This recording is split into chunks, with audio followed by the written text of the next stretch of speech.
नमस्कार, दोपहर 12 बजे के बुलेटिन में आपका स्वागत है। मैं हूं दीप्ति शाही सिंह और समाचारों में सबसे पहले नजर डालते हैं आज की हेडलाइंस पर।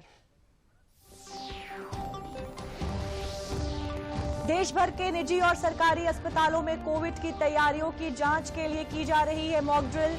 इसी के तहत केंद्रीय स्वास्थ्य मंत्री मनसुख मांडविया ने दिल्ली के सफदरजंग अस्पताल का किया निरीक्षण। उत्तर भारत में शीतलहर का प्रकोप जारी। बर्फीली हवाओं के चलते दिल्ली एनसीआर सहित कई शहरों में 4 से 5 डिग्री लुढ़का पारा। प्रदेश के बरेली, शाहजहांपुर और अलीगढ़ में कक्षा 8 तक के स्कूलों में घोषित किया गया अवकाश।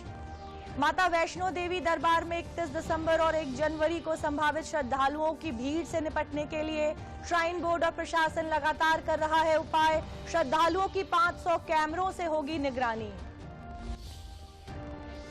और बुलंदशहर कारागार को FSSAI ने दी 5 स्टार रेटिंग। भोजन की गुणवत्ता, भंडारण और स्वच्छता जैसे मापदंडों पर किया गया था निरीक्षण।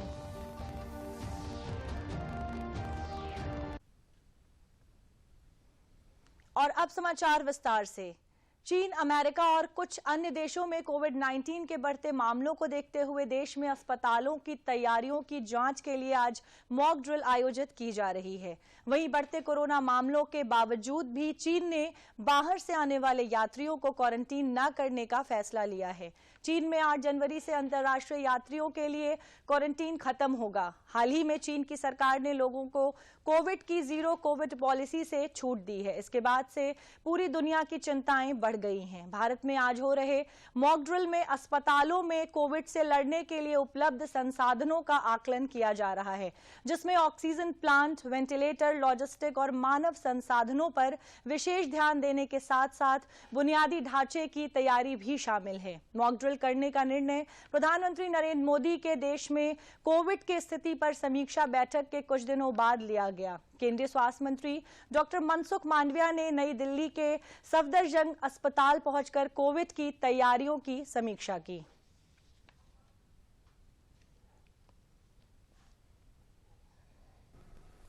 आज सारे देश में जो कोविड ट्रीटमेंट देने वाली सभी अस्पताल में मॉक ड्रिल की जा रही है, ताकि हमारी सारी हॉस्पिटल कोविड केस देश में बढ़े तो संपूर्ण तरीके से तैयार रहे, ताकि देश के नागरिकों को दिक्कत ना रहे और उसको अच्छी तरह से ट्रीटमेंट मिल सके।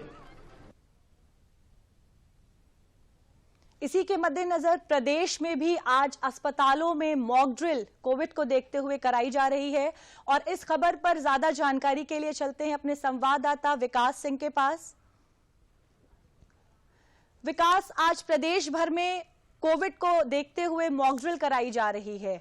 मॉक ड्रिल के दौरान किन बातों का विशेष ध्यान दिया गया, आपसे जानना चाहेंगे। और साथ ही उप मुख्यमंत्री ब्रजेश पाठक ने किस तरह के दिशा निर्देश दिए हैं? जी बिल्कुल, प्रदेश में आज मॉक ड्रिल कराया जा रहा है। प्रदेश में कोरोना की जो संभावित चुनौतियां हैं उनके मद्देनजर प्रदेश के समस्त जनपदों के अस्पतालों में मॉक ड्रिल कराया जा रहा है। आज लखनऊ में बलरामपुर अस्पताल में उप मुख्यमंत्री ब्रजेश पाठक यहां पर आए और उन्होंने तमाम जो सुविधाएं हैं उनका निरीक्षण किया, इलाज चिकित्सा संबंधी सेवाओं का निरीक्षण किया। हमारे साथ मुख्य चिकित्सा अधीक्षक हैं बलरामपुर के, उनसे जानते हैं सीधे कि क्या कुछ उन्होंने निरीक्षण किया और क्या कुछ निर्देश दिए। डॉक्टर साहब, आज उप मुख्यमंत्री जी आए आपके अस्पताल और कोविड संबंधी जो चुनौतियां हैं उनके लिए आज जो मॉक ड्रिल कराया जा रहा है पूरे देश में, आपके यहाँ भी किया गया, क्या कुछ कहा उन्होंने? उन्होंने पूरा निरीक्षण किया अस्पताल में। जैसे ही उन्होंने प्रवेश किया, पहले उन्होंने देखा कि रिसेप्शन पर क्या चीज़ उनको फैसिलिटीज दी जा रही हैं। उसके बाद वो वेंटिलेटर जहां रखी हुई थी जिस वार्ड में 311 नंबर वार्ड में, वहां वो गए, वो वेंटिलेटर के पास जाकर बैठ गए और एनेस्थेटिस्ट को बुलाया गया और एनेस्थेटिस्ट से उन्होंने उसके जितने सॉफ्टवेयर हैं और जितने फंक्शंस हैं उस सारे फंक्शंस को उन्होंने चेक कराया। उसके बाद वो एयर दे पा रहा है कि नहीं दे पा रहा है, एक डमी होती है जिसमें वो लगा होता है कनेक्टर के साथ में, उसको उन्होंने चेक किया, वो फूल रहा है, पचक रहा है, उस पर उन्होंने अपने हाथ रखा, उसके प्रेशर को उन्होंने जज किया और वो फुली हाईली सेटिस्फाइड हुए। उसके बाद वो ऑक्सीजन प्लांट पे गए, वहाँ पे उन्होंने ऑक्सीजन में कितना प्रेशर आ रहा है, उसमें ऑक्सीजन में कितना प्रेशर आ रहा है और प्रेशर के साथ में उसकी कितनी प्योरिटी है और उसमें जनरेटर की सप्लाई है कि नहीं है और वो कहीं लीक तो नहीं कर रहा है। इन सब चीज़ों को उन्होंने चेक किया और चेक करने के बाद वो काफ़ी संतुष्ट हुए। संतुष्ट होने के बाद उन्होंने पूरे चिकित्सालय प्रशासन को और पूरे कर्मचारियों को उन्होंने बधाई दी कि आपने इतना अच्छा इंतजाम रखा है। इससे पहले भी कोविड हॉस्पिटल आपका बन चुका है। उन चुनौतियों, उन जो वाक़ये हुए थे, उनका आपको अनुभव कितना रहेगा आने वाली चुनौतियों से निपटने के लिए, किस तरीके से तैयारी में? सेकेंड कोविड वेव के समय हमारे हॉस्पिटल 300 बेड का चिकित्सालय बनाया गया था एक्सक्लूसिव कोविड के लिए, और वो भी 2 दिन का समय दिया गया था और 2 दिन में हम लोगों ने पूरी तैयारी कर ली थी। लेकिन उसमें जो भी चुनौतियां आई उसको हम लोगों ने बहुत अच्छे से उसको टैकल किया और हम इतना परिपक्व हो गए, परिपूर्ण हो गए कि हम किसी भी इस तरह की परिस्थिति को आने में हम सक्षम हो गए। इसके अलावा गवर्नमेंट ऑफ इंडिया की तरफ से गाइडलाइन आई जिसका प्रशिक्षण कल दिया गया हमारे प्रिंसिपल सेक्रेटरी के द्वारा, जिसमें पूरे प्रदेश के जितने डॉक्टर्स हैं, जितने सीएमओज हैं, वो सब लोग उस जूम मीटिंग पे शामिल थे और एक एक पॉइंट पर डिस्कशन करके हमें कल ट्रेनिंग दी गई थी दिन में। उसके बाद शाम में ही हम लोगों ने इन सारी चीज़ों को पॉइंट बाय पॉइंट इस चीज़ को कवर कर लिया था और हमें गर्व है इस बात को कहने में कि सभी दिशा निर्देश के अंतर्गत हम पूरी तरह सक्षम हैं कि हम इस चीज़ों को टैकल करें। अस्पताल में तमाम तरीके के मरीज आते हैं, उनके लक्षणों की जांच करने की क्या कुछ व्यवस्था है अगर कोविड संबंधी लक्षण है तो? हमारे यहाँ आरटीपीसीआर की टेस्ट होती है, हमारे यहाँ एंटीजन की टेस्ट होती है, हमारे यहाँ थर्मल स्कैनर है, हमारे यहाँ पल्स ऑक्सीमीटर है, एक्सरे चेस्ट होता है, सीटी स्कैन होता है। तो हमारे यहाँ पूरी व्यवस्था है इस तरह के मरीजों को मैनेज करने के लिए। कोविड को लेकर जो आम जनता क्या कुछ सोचती है उसके बारे में क्या कुछ संदेश देना चाहेंगे? क्योंकि भय नहीं बनाना है, सरकार ने कहा घबराने की जरूरत नहीं, सतर्क रहने की जरूरत है, तो आप क्या कहेंगे एज ए विशेषज्ञ? मैं इस बात से सहमत हूँ कि भय नहीं बनाना है, सतर्क रहना है और इसका रिजल्ट ये हुआ है कि बहुत लोग जिन लोगों ने बूस्टर डोज नहीं लगवाया था वो लोग आ रहे हैं बूस्टर डोज लगवाने के लिए और हमारी सरकार इस पर और थोड़ा ज़्यादा काम कर रही है कि वो नेजल स्प्रे वैक्सीन ला रही है कि मरीजों जो इंजेक्शन से डरते हैं उनको नेजल वैक्सीन दी जाए और जो प्रिकॉशंस बताए गए थे उस प्रिकॉशंस को हमें लेना है, वही हमें इस महामारी से बचाएगा। बिल्कुल, महामारी से बचने के लिए हमें सतर्क रहना होगा और तमाम सारी जो कोविड की प्रोटोकॉल है उनका पालन करना होगा। डॉक्टर साहब आपको बहुत बहुत धन्यवाद दूरदर्शन से बातचीत करने के लिए। तो दीप्ति, आपने देखा कि किस तरीके से मुख्यमंत्री, उप मुख्यमंत्री यहाँ पे आए थे, उन्होंने तमाम सुविधाओं का निरीक्षण लिया था। उसके मद्देनजर जो यहाँ के मुख्य चिकित्सा अधीक्षक हैं उन्होंने भी इस बारे में विस्तार से बताया और आने वाले समय में हमको जो भी कोविड की चुनौतियां हैं उसके लिए हम पूरी तरीके से तैयार हैं, सरकार पूरी तरीके से तैयार है, लेकिन आम लोगों को थोड़ा सा सतर्कता बरतनी होगी, सावधानी बरतनी होगी। जी दीप्ति। जी बिल्कुल, सरकार पूरी तरह से सतर्क है, बस लोगों को सतर्कता बरतनी होगी। बहुत बहुत धन्यवाद विकास इस तमाम जानकारी के लिए। वहीं प्रदेश के गोंडा जिले में 3 कोरोना के मरीज पाए गए हैं। गोंडा जिला अस्पताल के कोविड अस्पताल में 200 बेड सेंट्रल ऑक्सीजन वेंटिलेटर तैयार रखे गए हैं। ये जिला अस्पताल कोविड के साथ साथ निर्धारित डेंगू अस्पताल भी है। अस्पताल में 17 आईसीयू बेड, बच्चों के लिए 20 बेड की व्यवस्था मौजूद है। देवीपाटन मंडल गोंडा के उप स्वास्थ्य निदेशक डॉक्टर अनिल कुमार त्रिपाठी ने बताया कि मंडल के बहराइच, श्रावस्ती, बलरा, मपुर में कोई कोविड का मामला नहीं है, लेकिन गोंडा में 3 केस पाए गए हैं। इनमें से 2 हल्दर मऊ क्षेत्र में और 1 मामला बड़गांव क्षेत्र में पाया गया है। सभी संक्रमित होम आइसोलेशन में हैं। मेरा हॉस्पिटल पहले से ही तैयार है। यहाँ 200 बेड हमारे पास हैं कोविड के मरीजों के लिए। हर एक बेड पे हमारे पास सेंट्रलाइज्ड ऑक्सीजन सप्लाई है। 17 बेड का हमारे पास आईसीयू मौजूद है। टीकू के लिए मतलब बच्चों के लिए भी हम लोगों के पास 20 बेड की अलग से व्यवस्था है। देखिए, हमारे मंडल में जैसा आप जानते हैं 4 जनपद हैं, श्रावस्ती, बहराइच, बलरामपुर और गोंडा। इसमें श्रावस्ती, बहराइच और बलरामपुर में अभी कोई भी एक्टिव पॉजिटिव केस नहीं है, लेकिन गोंडा में एक्टिव 3 केस हैं। इसमें से 2 हल्दर मऊ में और 1 बड़गांव में है। इसमें विशेष रूप से इसे देखा गया कि क्या इनके पास कोई दूसरा बाहर से आया था, कहीं न कहीं से इनका इन्फेक्शन हुआ, तो उसकी काउंटर ट्रेसिंग में इसकी पूरी तरह से इसको पता किया गया और पता करने के बाद जब बाहर से कोई केस आए हों तो वहाँ के लिए भी सूचित किया गया और यहाँ उस तरह से इनके कॉन्टेक्ट में जितने और लोग आए हैं उनका भी पूरा टेस्ट कराया। अब बात दिल्ली की और मौसम से जुड़ी हुई। दिल्ली समेत उत्तर प्रदेश के कई हिस्सों में शीतलहर जारी है। दिल्ली एनसीआर में आज सुबह घना कोहरा छाया रहा। दिल्ली में आज न्यूनतम तापमान 7 डिग्री सेल्सियस दर्ज किया गया। घने कोहरे के कारण शहर के कुछ इलाकों में विजिबिलिटी घटकर 50 मीटर रह गई, जिससे सड़क और रेल यातायात प्रभावित हुआ। मौसम वैज्ञानिकों के मुताबिक उत्तर पश्चिम से मैदानों को पार कर आने वाली हवाओं की वजह से तापमान में गिरावट आने से गलन बढ़ी है। वहीं उत्तर प्रदेश में भी बर्फीली हवाओं के चलते तापमान में गिरावट आई है। मौसम विभाग के अनुसार राजधानी लखनऊ और आसपास के जिलों में सुबह से कोहरा छाया रहेगा। आज का न्यूनतम तापमान राजधानी में 8 डिग्री सेल्सियस अनुमानित है। बढ़ती ठंड के चलते बरेली, शाहजहांपुर और अलीगढ़ में कक्षा 8 तक के स्कूलों में अवकाश घोषित किया गया है। आगरा, मुरादाबाद के मंडलों के जिलों में भी लगभग यही हाल है। उत्तराखंड के पिथौरागढ़ में सोमवार को उच्च हिमालयी क्षेत्र में हिमपात हुआ, जिस कारण तापमान कई जगहों पर माइनस में पहुंच गया है। देश के उत्तर भारत के राज्यों में शीत लहर का प्रकोप जारी है। गिरते तापमान के साथ ही उत्तर भारत में ठंड तेजी से बढ़ती जा रही है। वहीं कोहरे का कहर भी घना होता जा रहा है। पहाड़ी इलाकों में पारा लगातार नीचे बना हुआ है। पंजाब में भी कड़ाके की ठंड का सिलसिला जारी है। अमृतसर में सुबह घने कोहरे के कारण विजिबिलिटी काफी कम रही, जिसके कारण हवाई, रेल और सड़क यातायात प्रभावित हुए हैं। इसका एक बड़ा कारण है न्यूनतम तापमान में गिरावट। विशेषकर दिन के अधिकतम और न्यूनतम तापमान में अधिक अंतर न होने की वजह से पंजाब में ठिठुरन बढ़ी है। हरियाणा के भी कई जिलों में घना कोहरा और शीतलहर का कहर जारी है। हरियाणा में रविवार को सीजन का सबसे ठंडा दिन रहा।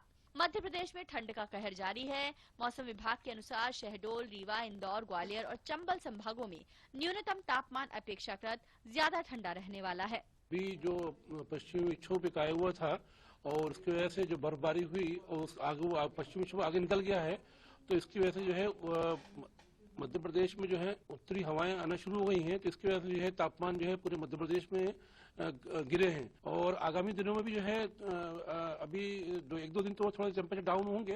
राजस्थान की बात करें तो गर्मियों में 50 डिग्री तक के तापमान का सितम झेलने वाले राजस्थान के सीकर स्थित फतेहपुर में पारा 0 डिग्री तक पहुंच गया है। मौसम विभाग के आंकड़ों के अनुसार चूरू में सोमवार सुबह न्यूनतम तापमान 0 दर्ज किया गया। वहीं राज्य के पहाड़ी क्षेत्र माउंट आबू में तापमान 0.5 डिग्री सेल्सियस दर्ज किया गया। मौसम विभाग के अनुसार राजस्थान के कई जिलों में पश्चिमी विक्षोभ होने से उत्तरी हवाएं मैदानी इलाकों में पहुंचने लगेंगी। वहीं उत्तर भारत के अधिकांश हिस्सों में जारी कड़ाके की ठंड से उत्तर प्रदेश भी अछूता नहीं है। पर्वतीय क्षेत्रों में हो रही बर्फबारी से मैदानी क्षेत्र भी सर्द हवाएं झेल रहे हैं। मेरठ में ठंड के कारण आम जनजीवन प्रभावित दिखा, तो कोहरे ने यूपी के कई जिलों में अपना असर दिखाया। दिल्ली समेत पूरे उत्तर भारत में ठंड का कहर जारी है। गलन के साथ दिल्ली में ठंड और कोहरा बरकरार है। ठंड को लेकर सोमवार भारतीय रेलवे की ओर से 318 ट्रेनों को निरस्त किया गया और 284 ट्रेनों को पूरी तरह से और 34 ट्रेनों को आंशिक रूप से निरस्त किया गया। इसके अलावा 20 ट्रेनों को रीशेड्यूल्ड और 24 ट्रेनों को डाइवर्ट किया गया है। रद्द की गई ट्रेनों में महाराष्ट्र, दिल्ली, पंजाब, उत्तर प्रदेश, हरियाणा, बिहार, तमिलनाडु, झारखंड, गुजरात और अन्य राज्यों में चलने वाली गाड़ियां हैं, तो वहीं बड़ी संख्या में ट्रेनें भी देरी से चल रही हैं। माता वैष्णो देवी दरबार में 31 दिसंबर व 1 जनवरी को होने वाली श्रद्धालुओं की भीड़ से निपटने के लिए श्राइन बोर्ड और प्रशासन लगातार उपाय कर रहा है। इन इंतजामों को बरतने के लिए लगातार बैठकें भी की जा रही हैं। इसके साथ ही कोरोना के संभावित प्रसार से निपटने के लिए भी दिशा निर्देशों को सख्ती से पालन कराने के निर्देश जारी कर दिए गए हैं। 13 किलोमीटर लंबे ट्रैक पर भीड़ नियंत्रण व तीर्थयात्रियों की ट्रैकिंग के लिए श्राइन बोर्ड को रेडियो फ्रीक्वेंसी आइडेंटिफिकेशन के लिए प्रेरित किया गया है। माता वैष्णो देवी श्राइन बोर्ड के मुख्य कार्यकारी अधिकारी अंशुल गर्ग ने कहा कि 30 दिसंबर से 2 जनवरी तक के लिए प्रवर्तन दल को तैनात किया जा रहा है, ताकि भीड़ से बचने के लिए तीर्थयात्रियों की संख्या पर नजर रखी जा सके। ये जो नंबर्स हैं वो पहले से रिस्ट्रिक्टेड हैं। कोर्ट की डायरेक्शंस के हिसाब से जो 50,000 की एक सीलिंग फिक्स की गई है पर्टिकुलर डे पे, और लेकिन ये एक डायनामिक फिगर रहती है सिचुएशन को देखते हुए कि उस दिन भवन पर कितने लोग हैं और किस स्पीड से जो है यात्री दर्शन करके वापस लौट रहे हैं। तो उसी के लिए हमारी जो इन्फोर्समेंट टीम्स हैं उस दिन तैनात रहेंगी भवन पर, ताकि जिन यात्रियों ने दर्शन कर लिए उनको तुरंत कटरा की तरफ रवाना किया जा सके और यात्री कम से कम समय पर भवन पर रुके। सिर्फ वही यात्री जिनकी बुकिंग्स हो भवन पर, सिर्फ वही यात्री भवन पर स्टे करें और बाकी सभी लोग दर्शन करते ही वापस कटरा की तरफ प्रस्थान करें। उसके लिए भी हमने डेडिकेटेड टीम्स डिप्लॉय की हैं ताकि कम से कम टाइम में लोग वापस आ सकें और ज्यादा से ज्यादा यात्रियों को हम उस दिन दर्शन की फैसिलिटीज दे सकें। भारत जल्द ही निवेश का एक प्रमुख गढ़ बन सकता है। दुनिया भर के अमीर लोग अपना ज्यादा से ज्यादा पैसा भारत और दक्षिण पूर्व एशिया में लगाना चाहते हैं क्योंकि यहाँ की अर्थव्यवस्था मजबूत होने के साथ साथ अनुकूल भी है। यूबीएस बिलियनियर एम्बिशन रिपोर्ट 2022 में ये बात सामने आई है। स्विस बैंक की ये 8वीं रिपोर्ट है जिसमें अरबपतियों को शामिल किया गया है। इसमें फायदा कमाई के तरीके और व्यापार संबंधी कई मुद्दों पर ध्यान दिया गया है। ये रिपोर्ट 75 बाजारों में 2500 से अधिक अरबपतियों के सर्वेक्षण पर आधारित है। सर्वे के दौरान 58% अरबपतियों ने भारत और दक्षिण पूर्व एशिया को निवेश के लिए अपना बाजार चुना है। केवल 42% ने ही दुनिया की दूसरी सबसे बड़ी अर्थव्यवस्था चीन को चुना है। केवल निवेश में ही नहीं बल्कि चीन ने एक साल पहले की तुलना में अरबपतियों के रैंक में गिरावट देखी है। वहीं दुनिया के बाकी जगहों की तुलना में भारत में अरबपतियों की आबादी बढ़ी है क्योंकि भारत 2022 में ब्रिटेन को पछाड़कर 5वीं सबसे बड़ी अर्थव्यवस्था बन गया है। इस समय भारतीय अरबपतियों की संख्या पिछले साल 140 से बढ़कर 166 हो गई है। उनकी कुल संपत्ति में काफी इजाफा हुआ है।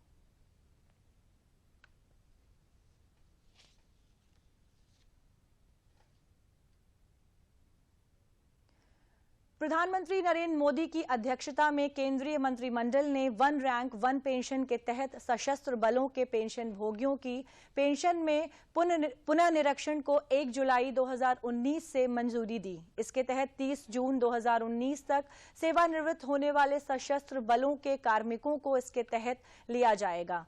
25.13 लाख से अधिक पेंशन भोगी सरकार के इस निर्णय से लाभान्वित होंगे।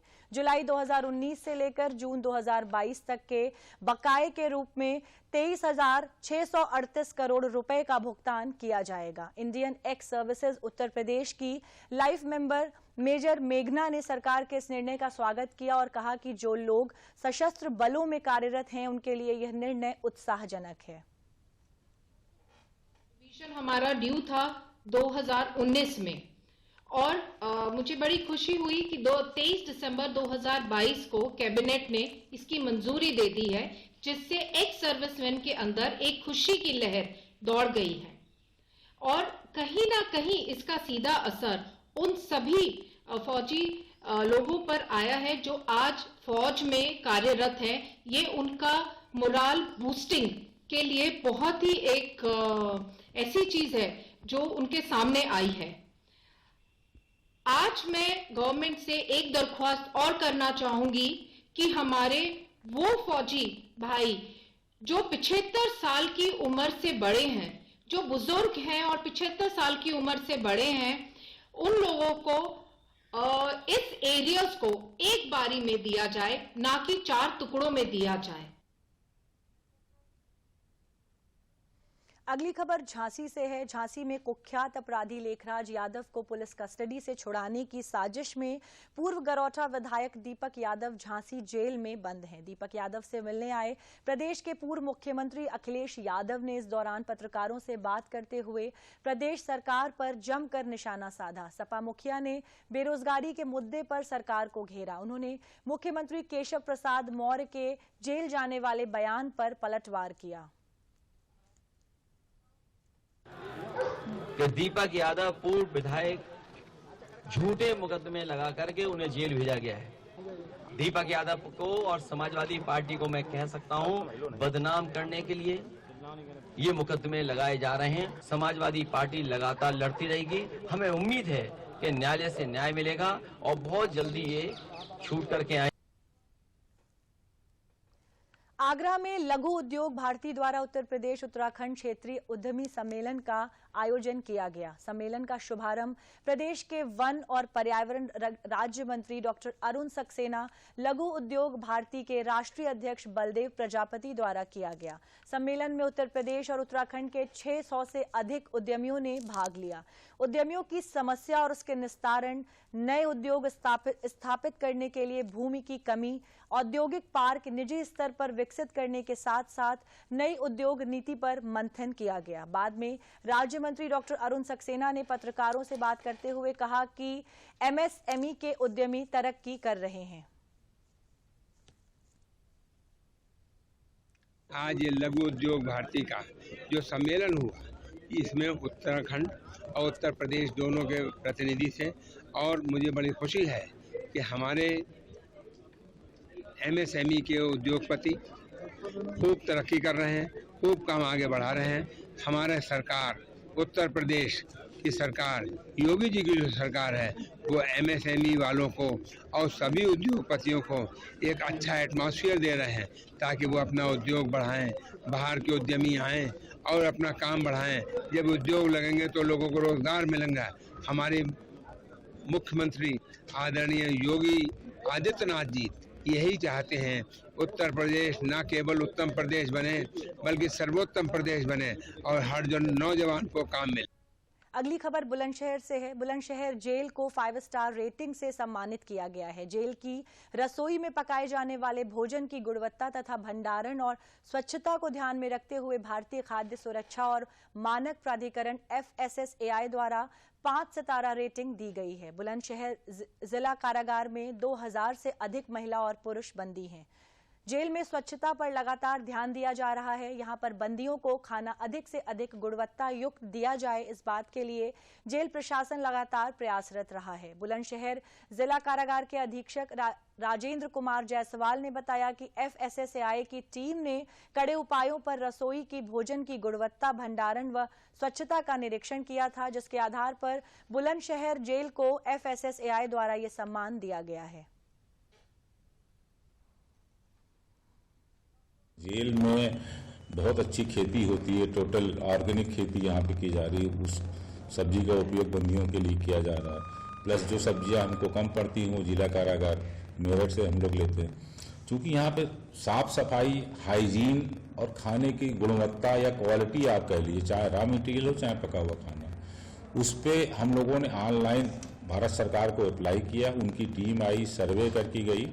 2 बार उनकी टीम आई, पूरी जेल का उन्होंने सर्वे किया, सफाई का सर्वे किया या बने हुए खाने के सर्वे किया या जो यहाँ की व्यवस्थाएं हैं उच्च क्वालिटी की, हाईटेक हैं, उसको उन्होंने देखा। उसी के आधार पे इस कारागार को खाने की क्वालिटी या सफाई के ऊपर 5 स्टार रेटिंग प्रदान की गई। हमारे जो मेरठ मंडल की पहली जेल ऐसी जेल है जिसको 5 स्टार रेटिंग दी गई है, क्योंकि यहाँ पर जो खाना मिलता है वो बहुत ही अच्छा और शुद्ध क्वालिटी का मिलता है।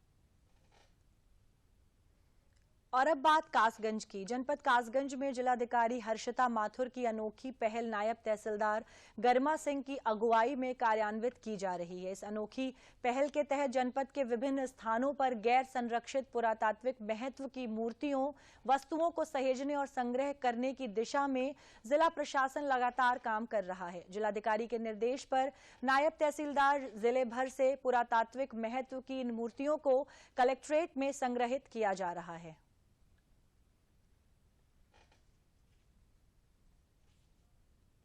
जिले में जो भी मूर्तियां हैं, प्राचीन मूर्तियां हैं और जिनकी देखरेख प्रॉपर तरीके से नहीं हो पा रही थी, उन सभी को एक जगह संग्रहित करने का एक बीड़ा उठाया है नायब तहसीलदार मैडम के द्वारा और जिलाधिकारी मैडम के द्वारा। इसकी निश्चित ही भूरी प्रशंसा होनी चाहिए।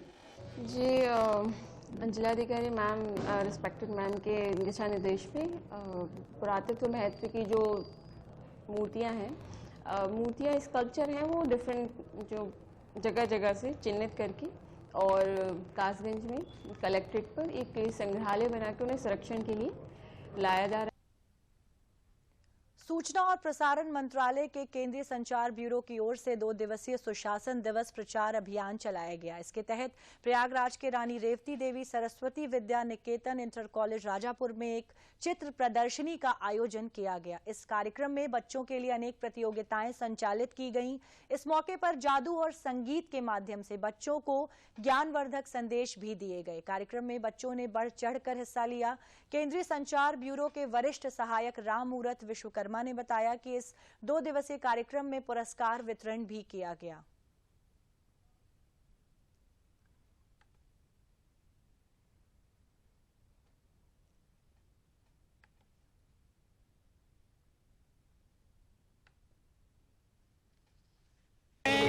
ये जो कार्यक्रम यहाँ हो रहा है, ये सरकार और मंत्रालय की अनूठी पहल है। इसमें जो प्रदर्शनी लगाई गई है और हमारे महापुरुषों के चित्र लगाए गए हैं और समयबद्ध तरीके से उनको दर्शाया गया है। हमारे भैया बहन विद्यालय में जो अध्ययनरत हैं या बाहर के भी जो लोग आ रहे हैं, इसको देख करके निश्चित रूप से उनको ज्ञान की प्राप्ति भी हो रही है और जो उनके द्वारा पूर्व में इस देश के लिए बलिदान हुआ है, उस बलिदान की भी यादें वास्तव में आ रही हैं। आज़ादी की अमृत महोत्सव के तहत सुशासन दिवस पर आज़ादी के अमृत महोत्सव पर चित्र प्रदर्शनी लगाई गई और बच्चों को संगोष्ठी के माध्यम से प्रतियोगिताओं के माध्यम से जागरूक किया गया और जानकारी दी गई। कुल मिला के कहा जाए कि आज़ादी के अमृत महोत्सव में देश को आज़ाद कराने वाली वीरों की एक गाथा है, इसको चित्रों के माध्यम से प्रदर्शित किया गया है। इसमें सबसे पहले अनेक प्रकार के कंपटीशन थे, जैसे इसमें आर्ट बनाना था और स्पीच का कंपटीशन था और गाने वगैरह थे, जिससे हमारे अंदर राष्ट्रभक्ति की भावना और विकसित हुई। और अब बात खेलों की। लखनऊ में 2 दिन चली SBI all India circle badminton प्रतियोगिता का कल शाम समापन हो गया है। प्रतियोगिता में SBI के 17 मंडलों के 170 महिला और पुरुष खिलाड़ियों ने हिस्सा लिया। समापन अवसर पर मुख्य अतिथि SBI CGM लखनऊ मंडल अजय कुमार खन्ना ने कहा कि इस प्रतियोगिता का आयोजन भारत सरकार द्वारा खेलो इंडिया अभियान के तहत किया गया, जिसका उद्देश्य कर्मचारियों में टीम भावना को जागृत करना है।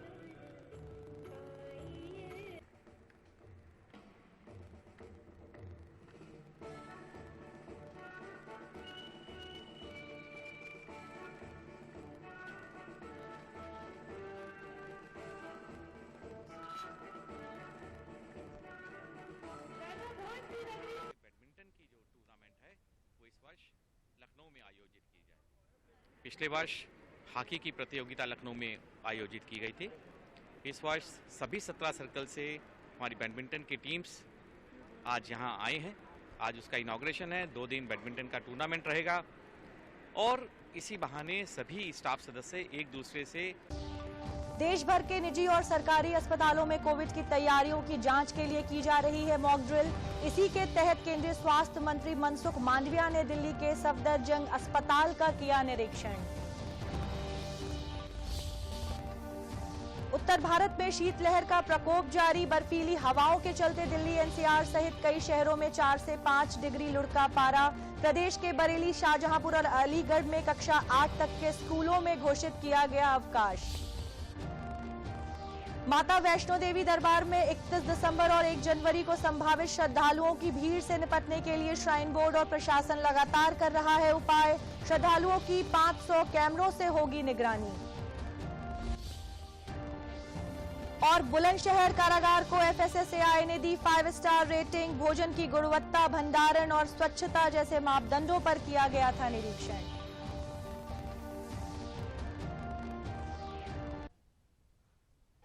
और इसी के साथ समाचार समाप्त होते हैं। नमस्कार।